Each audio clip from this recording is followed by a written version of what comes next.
Masechet Yevamot, Daf Lamed Aleph. We are discussing a case of a potential, a safek sarat habat, as follows. Shimon is married to Chana, and Reuven has a daughter, Rachel. And then Shimon throws some kiddushin to Rachel, but it lands in the middle, and we're not sure if he actually did kiddushin with Rachel. If he did, then this is a case of sarat habat, and Chana goes free. But if he didn't, then Reuven is not related to Chana, and he can do Yibum. So because Chana, we're not sure if she can go free, or she has a Zikah to Reuven, therefore Reuven should do Chalitza, because it's a case of Sefek. Alright, that was the case of the Mishnah. But then the Mishnah brought also an opposite case of Safek Gerushin. But in the second half, it did not bring a similar case of throwing a get and it landing in the middle, where we're not sure if it's a get or not. It only brought cases that are actually biblically totally valid gitin, and there's just some problem with Rabbanan, that's what it calls a Safek. But it doesn't bring a case of where it's 50-50 whether it's a get at all or not. And so that is the question that we're going to deal with most of today. Why doesn't the Mishnah mention a case of throwing a get halfway as it did with Kiddushin? We're going to see three answers altogether, by Rabbah, and then Abaye, and then Rava. Rabbah, we already saw his answer. He says, because we rely on a chazakah to permit her to everyone. The chazakah is whatever the status quo was before the man did some act that was a safek.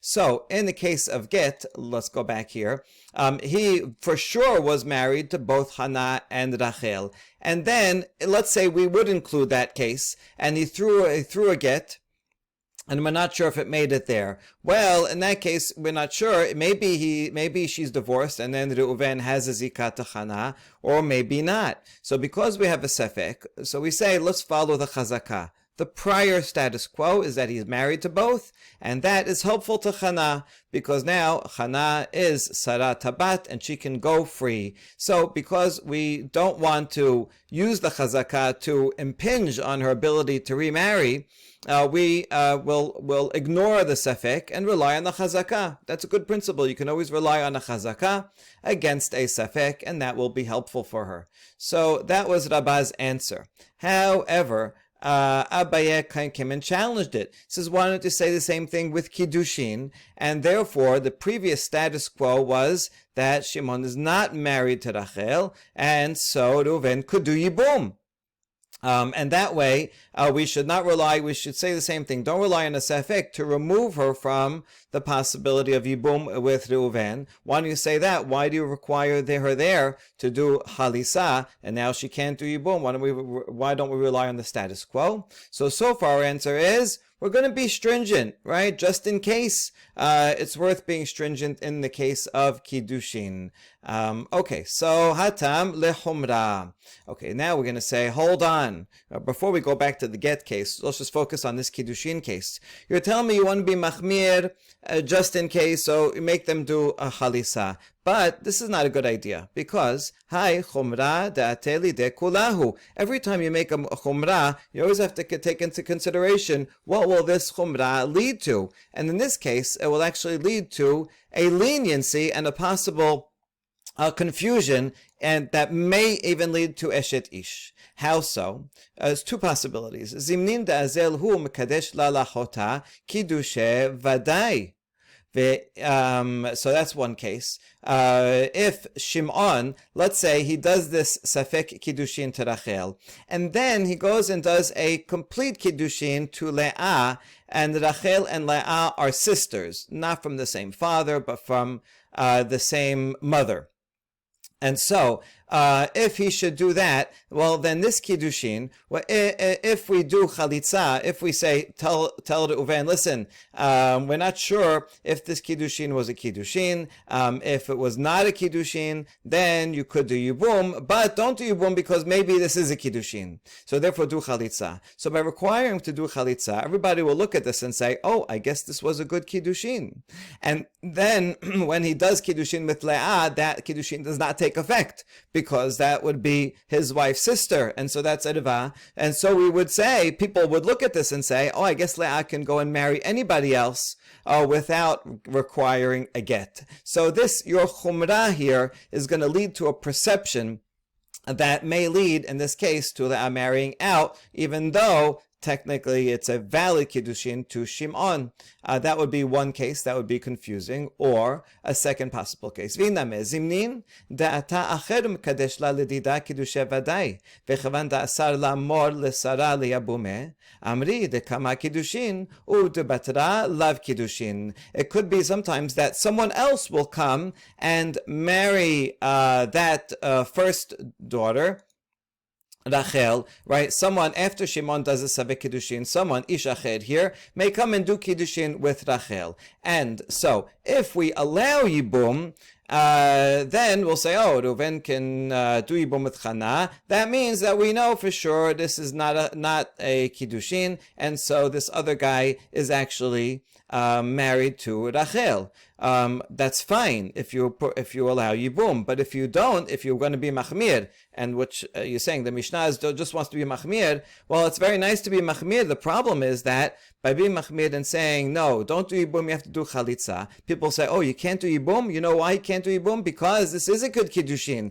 and since this is a good Kiddushin with Shimon, therefore, this other guy's Kiddushin was null and void. And then, after Shimon dies, Rachel will go and marry someone else without getting a get from Ish Acher, and that will be Eshet Ish, right? So, if you want to be Machmir, you have to take into account the problems that it will lead to. In this case, it will lead to other complications.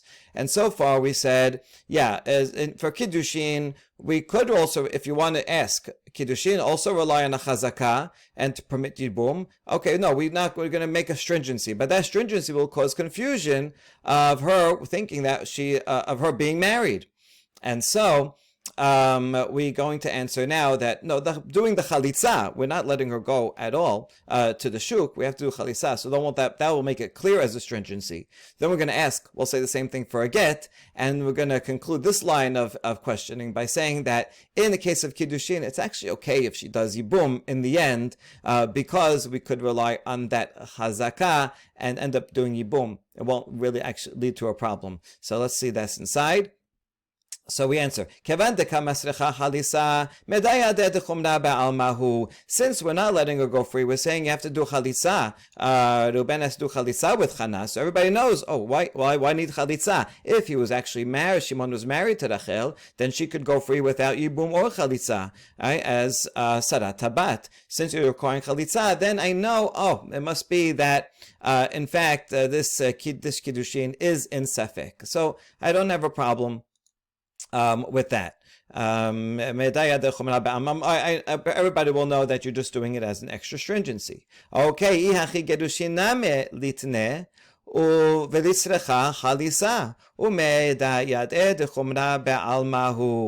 so then why not include the case of a get, where a get is thrown halfway, put that in the Mishnah, and we'll say you have to do chalitza, and everybody will know that, we're just doing this as a chumrah. So you could have the same, it's a parallel case between gitin and kiddushin. No, imata omer choleset mitjabemet. No, that's confusing also, because if you say do chalitza, people will come to think, you could do chalitza, then you could do yibum. And that's a problem, because we're only doing it misafek. So that's why we don't want to put that in the case of gitin. But then we ask, hachinameh ata omer choleset v'lo mitjabemet. In the case of kiddushin, the one that the Mishnah actually says, maybe you'll say people will come to the same mistake. And if you, by requiring chalitza, people will say, I know why you're requiring chalitza, because this is a good marriage, Shimon and Rachel, so that's why Reuven has a zikat Chana, so it requires chalitza. But maybe that's only if they don't like each other. Maybe if he wants to do yibum, he can. If you, by requiring chalitza, then you open the door to people saying that you can do yibum. So now what's the difference between a case of Gitin and Kiddushin? And the answer, the final answer of this line of questioning is V'titjabem ve'en becha kelum ahazaka ka kaima. And the answer is really Reuven could do Yibum with Hannah. And if he did, it's fine. Although the Mishnah says do Chalitza, that's preferable. But in the end, because we have a Chazakah. What's the Chazakah? The previous status quo is that Shimon is married only to Hannah and not to Rachel. He did this Safek act of throwing a Kiddushin at Rachel, but we can ignore that Safek and rely on the Chazakah. And the Chazakah, the previous status quo, is that Rachel is not married to him, so they are not co-wives, and therefore really Reuven can do Yibum, and so we're not worried about such a case happening. The other way around with a get, then the Chazakah is that he is married to both, and we're not sure if he threw the get, did it make it there or not? Well, you know what? Let's rely on the previous Chazakah. The previous Chazakah is that they are, in fact, co-wives, and because they are co-wives, Reuven cannot do Yibum. So we're not going to require Chalitza in this case, because we don't want, because that will lead to someone doing Yibum, and Yibum in this case would be very problematic. And that is why we do not include the case of throwing a get at all in this Mishnah. We have so far upheld Rabba's explanation that if the man here throws a get to Rachel, and we're not sure if it made it there or not, then we should simply rely on the status quo, on the Chazakah, and assume that they are still married, and therefore, when Shimon dies, it's Sarat Tabat, and don't require Yibum, do not require Chalitza, rather assume that nothing happened, and Hannah can then go free to the shuk. Okay, so now we're going to open up a second line of questioning against the Rabbah. Iti be Abaye. נפל הבית עליו ועל בת אחיו, ואין ידוע איזה מהם מת ראשון. שרתה חולסת ולא מתייבמת. There's a Mishnah later on that says, if a house fell on Shimon and Rachel, they're both in the house together, the house fell and both of them died. The question is, who died first? If Shimon dies first, then this would be, we know he was married to Rachel and Hannah, and so when he dies without children, Reuven, this is his daughter, so she is Hannah is Sarat Tabat, and she would go free. But we're not sure. Maybe Rachel died first. If that's the case, then when Shimon dies, Hannah has a zikah to Reuven, and he could do even Yibum or Chalitza. And so we're not sure what to do. Therefore, that Mishnah says, you do Chalitza, do not do Yibum, and Hannah cannot go free. And this is a question. Why don't we say the same thing, Rabbah? Why don't you apply your same reasoning and say, since we're not sure, let's rely on the Chazakah, on the previous status quo. The previous status quo is that he's married to both. And so when he dies, let's assume that Rachel died second, and then Hannah can go free, right? Why not rely on the previous status quo, right? So we ask Rabbah, Amai, why is it Chalitza here? Hachaname nema. Here, in this case of the fallen house, we should also make the claim that Isha zo becheskate ter lashuk omedet. Umisafek ataba leosra, al tasrena misafek. She has a chazakah that she can go free because she was, in fact, married to Shimon when Shimon died. That's the previous status quo. And therefore, because of a possibility of a safek that maybe she died first, no, we shouldn't rely on that to make her prohibited to go and marry anyone else. We should rely on the chazakah and permit it. So why don't you apply the same logic here as you did in our Mishnah? And if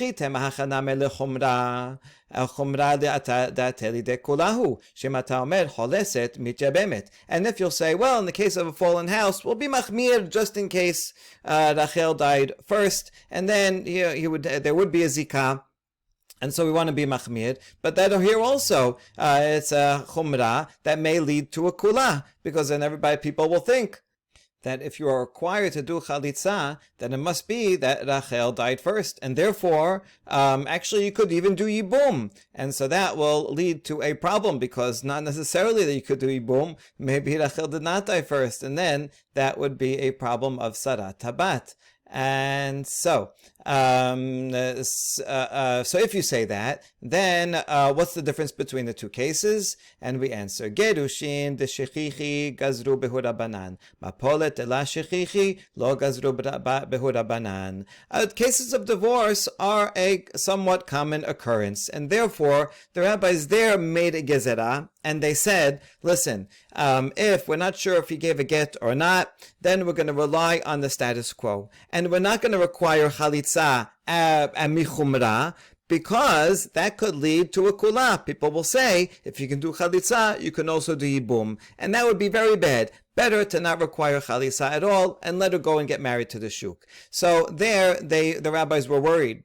But in the case of falling house does not occur often, and therefore they're not going to go and make a gezerah on that case to say, well, we're gonna not require chalitza just in case a gezerah. People will think that you can do yibum.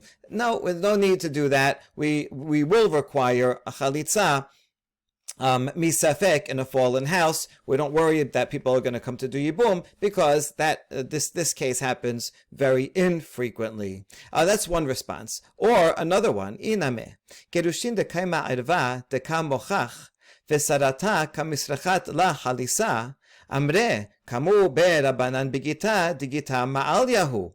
In the case of a get where you have the irva there, his daughter, her existence indicates that her rival wife can go free as sarat habat. Now, if the rabbis come and require chalitza, then people will look at that and say, oh, I guess the rabbis looked into this get and decided that it is a valid get, and that's why they're requiring chalitza. And so, if they decided it's a valid get and required chalitza, then actually you could do yibum also if you wanted. So it's easy to make a mistake there, because it is in the hands of the rabbis to look into it and determine the validity of the get. And they'll come to perform yibum on someone who might actually be a co-wife of a erva. However, mapolet, mikamo behuda banan ba mapolet, in the case of mapolet, the rabbis are not experts in who died first. They don't have X-ray vision to see what happened inside the house, and therefore they are just as doubtful. They are in doubt just as everybody else is, and everybody knows that the rabbis have no special information about who died first. They have no ability to determine that, and therefore they will know. Everyone will know if you require chalitza in the fallen house case. Everybody will know you did that because we don't know, that we are unsure, and they will not come to do yibum. In the case of get, where it is actually in the hands of the rabbis to determine, and they determine to require chalitza, people will say, oh, they must have determined that it was a good get, and that's why they require chalitza. Oh, so you could do yibum as well. Okay, so that was a good explanation that Abba was able to defend himself with, but now we have yet another line of questioning against Rabbah. Regarding a case of get, we have a Mishnah about this very case of throwing a get.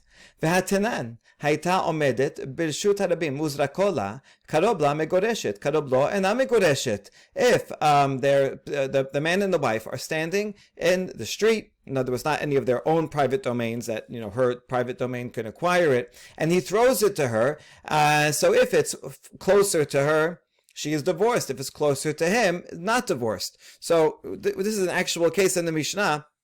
This only strengthens the question, why not put it into our Mishnah here? Okay, mechsa, megoreshet, v'amna megoreshet. If we have a sefek, it's right in the middle, and we don't know if it's across the dividing line or not, then we say she is divorced and not divorced. She has to have the stringencies of both. When we analyze that, we said, how would that take effect? If the husband was a kohen, then he would not be able to remarry her because he already divorced her and he cannot marry a divorcee. And if it was a case of yibum, just like our case, and she was erva like sarat habat, then the co-wife, this husband's other wife, would require chalitza. And so in this case, we analyzed this Mishnah and we understood it to mean that you require chalitza in such a case. And we don't have any problem there of, well, if you say you do chalitza, then you'll come to say to do yibum. So what's the difference between that your reasoning about our Mishnah Rabbah and the Mishnah over there that requires chalitza? And we don't worry about people coming to do yibum. Okay, so we answer, Hait Mad Allah, when we analyze that Mishnah, we already said about it, Rabba v'Rav Yosef tamret harvaihu, hacha b'shte kite adim askinan, achat omeret karov la, v'achat omeret karov lo. In that Mishnah over there, we're talking about two different sets of witnesses. One set of witnesses says, we were there and we see that it was close to her, so they are divorced. And the other set of witnesses says, Kadov lo, no, it was close to him. And so therefore, it never made it to her, they are not divorced. When you have two witnesses against each other, and each set of witnesses is valid testimony, but they contradict, so that's a sefek deoraita. We have to treat it as if, yes, maybe they're divorced, maybe they're not, so you have to be machmir in such a case. You have no choice. Whereas our Mishnah was talking about where, in the case of the Kiddushin, that we actually have the case, is where there's only one set of witnesses. And that set of witnesses, yeah, we saw him throw it, so we know something happened, but we're not sure ourselves whether it was closer to her or closer to him. So in that case, because there is not full testimony one way or the other, therefore this safek is only midrabanan, and so since it's only midrabanan, we can be lenient and say we'll rely on the chazakah. Okay, and that's why we no need to write such a case for get, because the case of get would be no chalitza, no yibum, just rely on the status quo. Okay, so they're talking about two different cases, and that's how we can reconcile it. All right, but hold on. And how do you know that the case here, if you wrote it, it would be, if you wrote the case of Getin, it would be a case of only one set of witnesses. Dumyad the Kiddushin. Well, it would have to be parallel to the Kiddushin case, the one that actually does exist in our Mishnah. Ma Kiddushin bekat echat, af Kiddushin bechat echat. So just like the Kiddushin case has one set of witnesses, so too, if you added a Kiddushin case, it would be with only one set of witnesses. All right, v'Kiddushin gufay humimai de bechat echat, dima b'shteki te'edim. And no, okay, so now the Kiddushin case that we do have, it doesn't say how many edim there are. How do you know? Why are you assuming there's only one set of edim? Maybe in our Kiddushin case, there are actually two sets of edim. So we answer, b'shteki te'edim tichabem ve'en bechach kelum. Wait a second, if there's two sets of edim, and you have one set of witnesses that says, that the Kiddushin was not valid, right? We saw the Kiddushin was closer to him, and so therefore they were never married. Well, then you could do full yibum, and you would be required to do chalitza, because you have at least one set of witnesses that validates that there was no Kiddushin. So then we ask about that. Hold on, there's another set of witnesses that are fully valid that say it was closer to her, and therefore they are married, and therefore would be sarat tabat. So you can't do yibum. All right, so that's not clear at all. Vitu bishteki te'adim name sefek hadrabanan tamrinan oke tere lebade tere v'isha okma achazaka. And in any case, even if there are two sets of adim, it still is called a sefek midrabanan, because the two sets of adim cancel each other out, and then we follow the chazaka, and so we can consider it still a derabanan. So there's no difference between one set or two sets of adim. And how do we know that? How do we know this principle is true, that there's no difference between one and two sets of edim? From the property of this guy bar shatya, like shoteh. This person was half crazy. Some of the time he was fine, and some of the time he had some kind of dual personality, and he was not competent. דבר שתיה זבן נכסה, אז הוא בתרא ואמרי כשהוא חלים זבן, ועתו בתרא ואמרו כשהוא שותה זבן. ואמר רב אשר, אוקי תרא להדה תרא, והראה עוקמה בחזקת בר שתיה. So one time he sold some property, and two witnesses came and said he sold it when he was of sound mind. And the other two came and said, no, he sold it when he was not of sound mind. And so Rav Asher had to rule on it, and he said, we'll take these two and cancel it. Two sets of witnesses will cancel each other out, and we follow the prior chazakah. And therefore, the chazakah is that this was always in the hands of Bar Shatya, so he keeps his property. Therefore, there is no difference between one set of witnesses or two sets of witnesses. And in fact, that Mishnah in Masechet Gitin shows that in this case, there would be a need for chalitza. And so Rabbah's entire thesis, the law that he said that we can rely on a chazakah to release her, and there's no need for chalitza, she can go and marry anyone from the shuk, is not true, because that Mishnah over there tells us that chalitza is in fact required.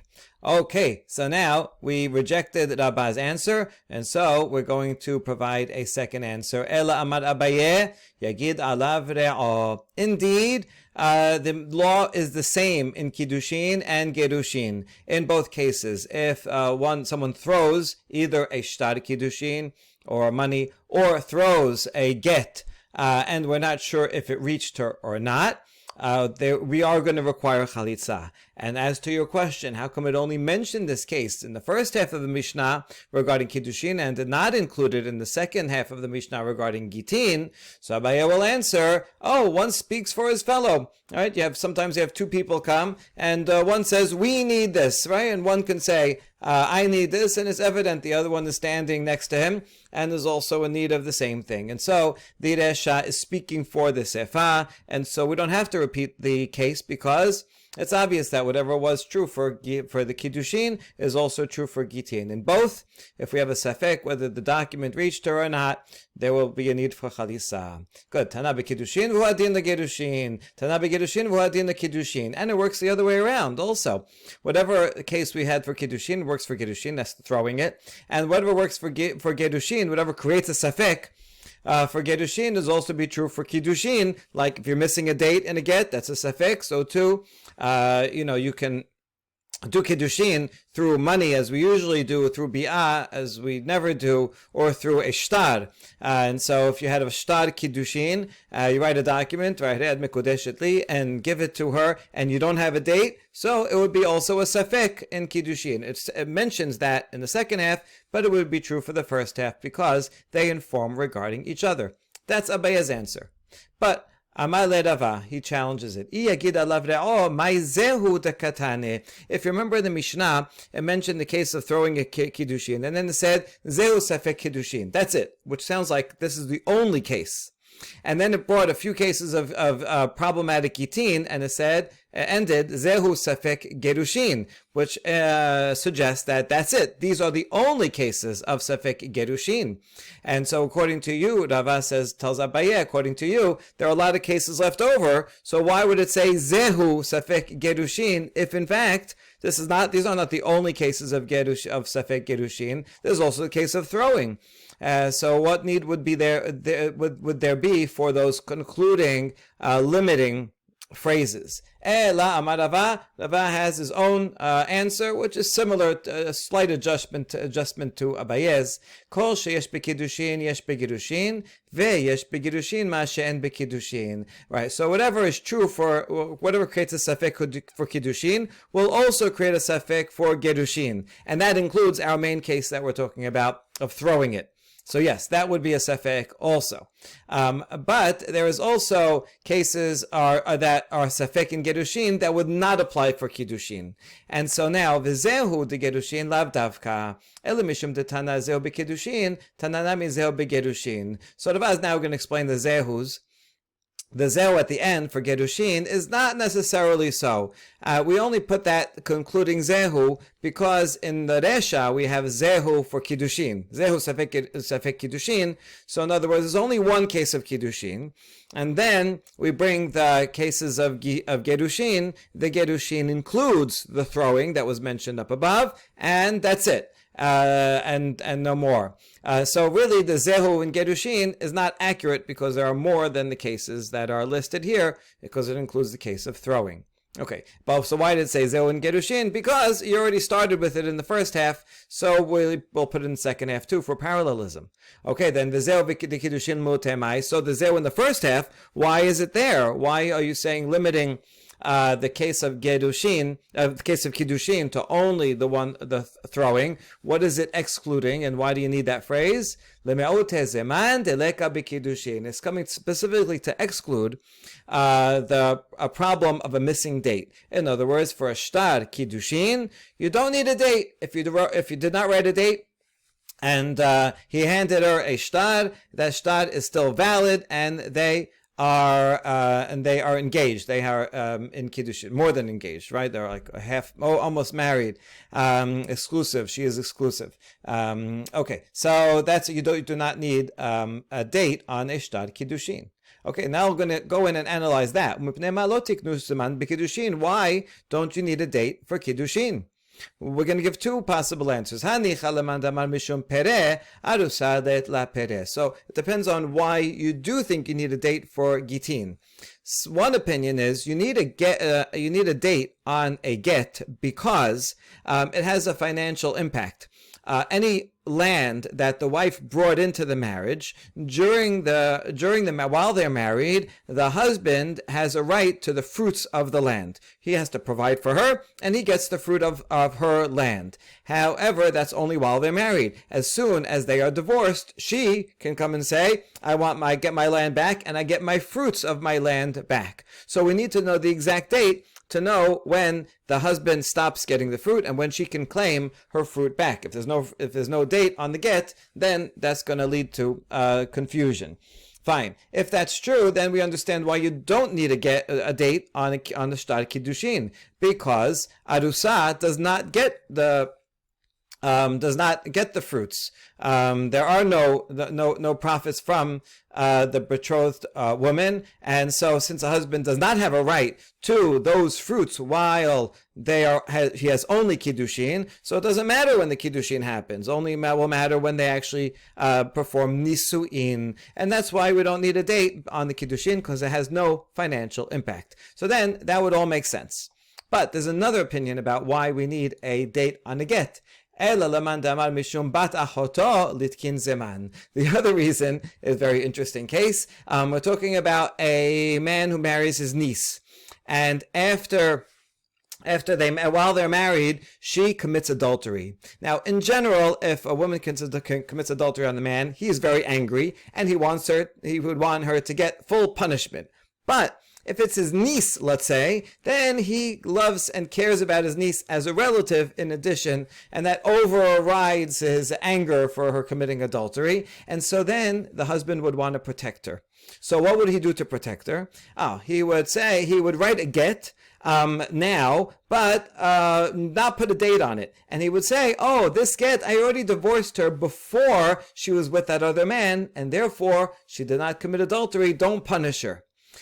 So we are afraid that a friendly husband, a non-jealous husband, would do this to protect her. So we have to know, was this adultery or not? That's why we have to put a date on the get. Okay, so that explains that. Mishum de'ika de mekadesh elman dama mishum batachato litkin zaman. If that's true, then for shtar kiddushin we should require the same thing, because you could have the same problem. If there's no date on the shtar kiddushin and a man gives his niece a shtar kiddushin and she commits adultery, he may want to protect her and say, this kiddushin I did after she slept with that man and she's not an adulterer. And so therefore, we should require a date on the shtar kiddushin for the same reason. So we answer, Mishum de'ika de mekadesh bechaspa, v'ika de mekadesh bishtara, la tikun rabanan zeman. Because regarding get, there's only one way to divorce. You have to write a shtad, you have to write a document of a get. But on the other hand, for Kiddushin, you could do Kiddushin with money. And with money, there's no date that's indicated. There's no date recorded. So since there's a way to do Kiddushin with money without a date, so too with a shtad, the rabbis did not say that you have to put a date in the shtad. Right? Even though, you're right, someone could do it otherwise and could fake a shtad or fake the date, but they could also do with money. So there's no point in requiring a date for a shtad. Good. Amar leRav Acha leRav Yosef leRav Asher veHa'abda deika dekane bechaspa v'ikad bishtara utkun rabanan zeman. Hold on, I will disprove that from the case of a servant, where when one acquires a servant, one can do so with money or with a document. And there it makes a financial difference, and whatever the servant owns is going to be go into the property of the owner. And there, the rabbis did say, if you use a document, you have to have a date on it. So we know, what property he had on that date that would belong to the owner. Although you could also acquire with money and not without a document, and then you would have no date. So you see from here that the rabbis can and did make a requirement for a date, even when there's a possibility of money. So too, regarding Kiddushin, they should have required a date on Shtad Kiddushin, even though you could do with money and there's no date. And we answer, Hatam ruba bishtara, hacha ruba bechaspa. Regarding slaves, most people acquire slaves through a document. Therefore, it's appropriate to require a date. However, regarding marriage, most people do Kiddushin with money. Nowadays, everyone does with money. See, this is good testimony that even in times of the Talmud, most people use money, and therefore, there's no point in making a gezerah, a requirement for the few people that use a shtad for Kiddushin. Okay, that's one answer to explain the difference. Or another reason why there's no way to put a shtad, there's no point in making a date on the shtad kiddushin, is because it's impossible. It won't be effective. Where are we going to deposit the shtad for Kiddushin? Lincha gabedida machakale. If she holds on to it, after all, he gives it to her, so she would hold on to it. Well, if she holds on to it and then she commits adultery after Kiddushin, she might just go erase the date, and then we won't know when it happened, and they'll say, "Oh, this is not a good Kiddushin," and she can get off scot-free from that adultery because we'll say, "Oh, she was not engaged at the time," so we can't leave it with her. Maybe we could leave it by the husband. No, the husband also was not trustworthy, because if it's his niece, or he really doesn't want his adulterous arusa to be punished, he may also erase the date in order to protect her. So we can't trust either party. Well, litna gabe adim. Maybe we could deposit it with the signatories on the shtar.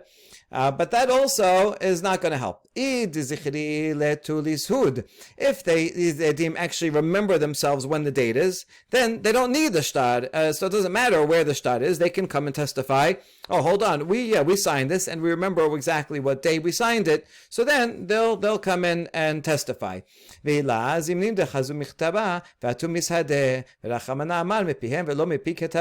if they don't remember on their own, well, then we'd be afraid that they may come to read the shtad and say, "Oh, it says here the date, Aleph Nisan," and then they'll come and testify. It says, "Oh, Aleph Nisan," even though they don't remember it. They're only reading it. But that is not good testimony, because the Torah says they have to recite their testimony from their mouths, meaning from their own memory, and not read it because, well, it says here, so I guess that's when I saw it.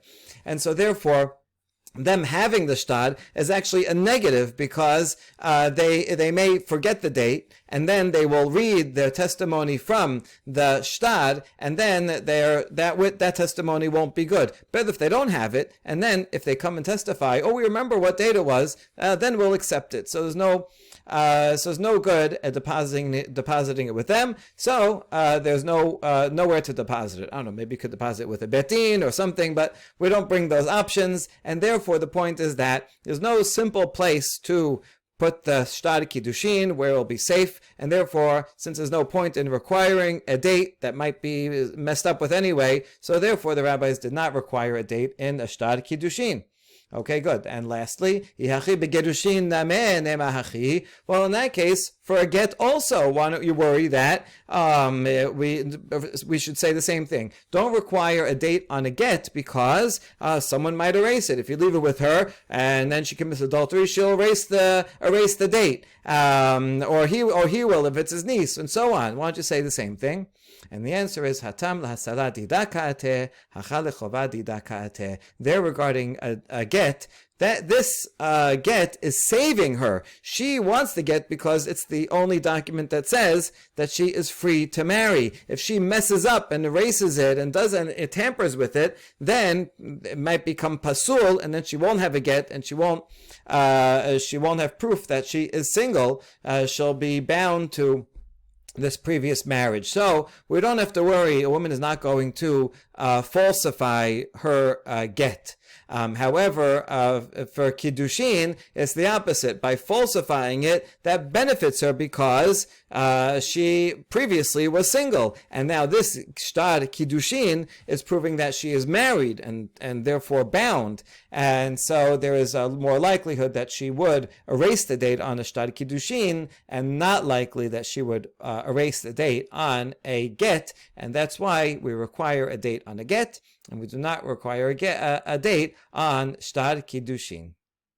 We now continue with the next Mishnah. Shelosha achi nisuin shalosh nochriot. Now you have three brothers who are married to three unrelated women, not sisters, none of them. Umet ehad mehen, and one of the brothers dies. Va'asa sheni ma'amad v'amet, and the second brother does ma'amad, right, a type of kiddushin for Yibum, and he dies. So those two wives have to do both. He has to do chalitza on both, and not Yibum. So here's the case: Reuven dies, leaving Sarah. Shimon does ma'amad with Sarah. So this ma'amad has a sefek status. If it is a full kiddushin, then Shimon would be married to Sarah and Miriam, and then he died. So Levi would have a choice. He has to do Yibum and Chalitza to one and not the other. But if it's not, if it's nothing, Ma'amad is nothing, then Sarah remains the Yevamah of Reuven, and so she has to uphold the name of Reuven. And so in that case, Levi would require Chalitza or Yibum, both with Sarah and with Miriam. So here's the reason why he has to do a Chalitza for both and cannot do Yibum on any. Shene'emad umet echad mehen Yevamah yavo aleha she'aleh zikat Yevam echad velo she'aleh zikat shnei Yevamim. Since the pasuk says one of them died, his brother-in-law, right? If one person dies, then her brother-in-law will perform Yibum. So that only is true if there is a responsibility for one deceased brother and not for two. And so in this case, you have here Sarah, who, if Ma'amad is nothing, then Sarah has to uphold the name of Reuven. And so Levi has to do Yibum to Sarah for his brother Reuven. But if the Ma'amad is considered like a marriage, then Sarah would be the widow of Shimon, and Levi would be required to take Sarah as a Yevamah for Shimon. And so because here this Ma'amad has a quasi-marriage status, it's half-half, so then Sarah falls to Levi as both the responsibility of Reuben and for Shimon, and that's what the pasuk says, only one zika and not two. That's the Tanakama. Rabbi Shimon omer miyabem le'ezeh sheyirseh vecholes la'sheniyah. Rabbi Shimon disagrees, and he also is not sure what ma'amad is, but he does not think that ma'amad is a halfway. It's either all or nothing. We're not sure if it works. If it works, ma'amad, then it's a full kiddushin. If it doesn't work, then it's nothing. And so, because we have a sefek, therefore Levi can in fact do yibum on either one he chooses. If he wants, he can do yibum on Sarah, and that way, no matter what she is, either as for Reuven or Shimon, he does yibum. In that case, he has to do chalitza to Miriam just in case this is a marriage, and then so Miriam has to go free. He can't do yibum also on her, so that's fine. Or he can choose to do yibum on Miriam, and then Sarah has to go free. Again, because Ma'amad may be effective. Right? If it was not effective, he could do Yibum on both, but we don't know. So therefore, he does Yibum on one and Chalisa on the other. So that's the opinion of the Shimon against Tanna Kama, who says Chalisa on both. Okay, so now we ask about Tanna Kama.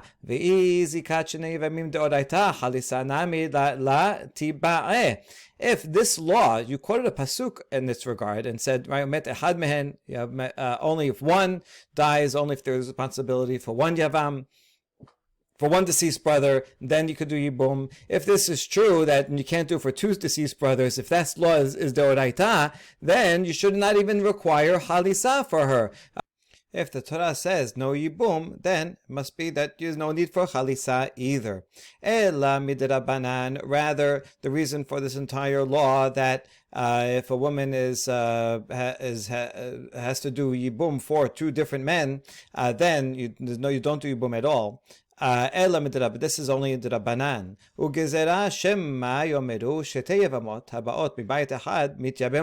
Because people looking may come erroneously to think that if you have two women, co-wives, from one bite, meaning from one husband, they can both do yibum. In other words, if people looking on here will say, oh, Shimon did Ma'amar Tasara, so they're married. Okay, so now there's two wives here, and Shimon dies. If you would permit Levi to do Yibum with both, and people would say, oh, even in a regular case, when there are two women, and he dies, then the Yavam can do Yibum with both of them. And that is certainly not true. Once you do Yibum with one, then the other one is prohibited. And so that is the reason why it has to be prohibited even when they come from two, when she has a zikah to two husbands. That is why that's prohibited as a drabanan. Okay, then we ask, so why not just say that he can do yibum to one and chalisa to the other, like Rabbi Shimon says, and that way no one will come to think that you can do yibum with both in a regular case of co-wives, because you're only allowing chalitza. You have to making one do chalitza. So we answer, Gezerah shema yomeru bayit ehad miksato banoi miksato halus. People will come to say that if you have one house, meaning from one husband, two wives, if part of it is built, then, meaning you did yibum with one, then nevertheless, the second wife, you still have to do halisa. And that's what people will think, because they're going to confuse this case where she was, the ma'amar was not really effective, with a case where Shimon has two actual wives. And if you require yibum and halisa here, you're going to think that in any case of co-wives, you have to do yibum and halisa, but it's not true. Anytime you do yibum or halisa to one, the other goes free. So then we say, V'yomeru, so let them say that. So what? Because you're doing chalitza to one anyway, only doing yibum to one. So he says, okay, you're right. If you did yibum first to one of them, and then the second one chalisa, so that second chalisa is unnecessary, but it doesn't detract from anything. I mean, it may cause her a problem if she wants to marry a Kohen, but there's no end of the world there. So you're right. In that case, it would you wouldn't make a gezerah just for that. But we do worry about a case where he does chalisa first. When he does chalisa with one co-wife, then the other wife is prohibited to him. And so if he does chalisa first, then yibum after, that yibum is prohibited, adva. וקמלה באשר לא יבנה, ולחמנה אמר כיוון שלא בנה, שוב לא יבנה. Because he rejected doing yibum by performing chalitza, so that's it. The Torah says, asher lo yivneh. He decided not to do yibum, and once you decide not to and you do chalitza, that's it. You cannot do yibum again. Not with her, not with the chalusa, and not with any of the co-wives. And so that is what we are afraid of. That would be the gezerah, and that's why that explains Tanakh Kama. That's why they have this rule that you cannot do yibum with a woman who is subject to two deceased husbands, because someone will confuse it with a case of co-wives. All right, now we'll just finish off this Mishnah with a slight variation of this case. Amar Rava, Natan get lema'amaro hutera sarata, aval hi asura demichalefa beba'alat get. If, let's say, Shimon does ma'amar to Sarah, and he then gives her a get. So that kind of undid that ma'amar. So what is her status at that point? So we say, hutra sarata. So the Sarah, she is permitted. Levi can do yibum with her because that's it. Whatever Sarah was is undone. And so Miriam is the only wife of Shimon. Aval hi asura demechalfa beba'alat get. But she herself is forbidden because he gave a get to her. And there is a general rule: once any of the brothers gives a get to someone, let's say in a regular case, without ma'amad, right? One of the brothers just gives a get to one, then that get does not serve as chalitza. Because it's not, you need chalitza, not a get. However, it is sufficient of a blocking to say no one can perform yibum, none of the brothers can perform yibum with her. So now in this case, technically it would be okay because Shimon gave her a get for the ma'amad, not to get out of yibum. But nevertheless, it looks similar, and so people will say, Shimon gave Sarah a get, and then Levi was able to do yibum after. Oh, so I guess it's permitted. And so, in order not to confuse, we say Levi can do yibum with Miriam, but he cannot, but not with Sarah. That's the first version of Rava. Second version, Ika de Amre Amar Rava, Natan get lema amaro. Hutra afilu hi, my tama, my davad ba shekale. The other one, this version is more lenient and says, once Shimon gives her a get, while he's alive, obviously, to the one he gave ma'amad, then they are both permitted to Levi, because whatever he did with the ma'amad, he took it back, and so therefore she goes back to her original status. Whatever you think ma'amad was, doesn't matter, it's undone. All right, so last time around, Reuven dies leaving Sarah. Shimon does ma'amad with Sarah, but then gives her a get, so she goes back to her regular status. When Shimon dies, he has only one wife, and that is Miriam, and so therefore Levi can do yibum with Miriam, and he is permitted to do yibum with Sarah because this is from a different house. Sarah is not connected to Shimon. She is the widow of Reuven, and so now she is not connected to two houses but only to one. And so that with that one slight change, you have a fix of the case of the Mishnah, a case where he actually can do yibum. Baruch Adonai leolam. Amen ve'amen.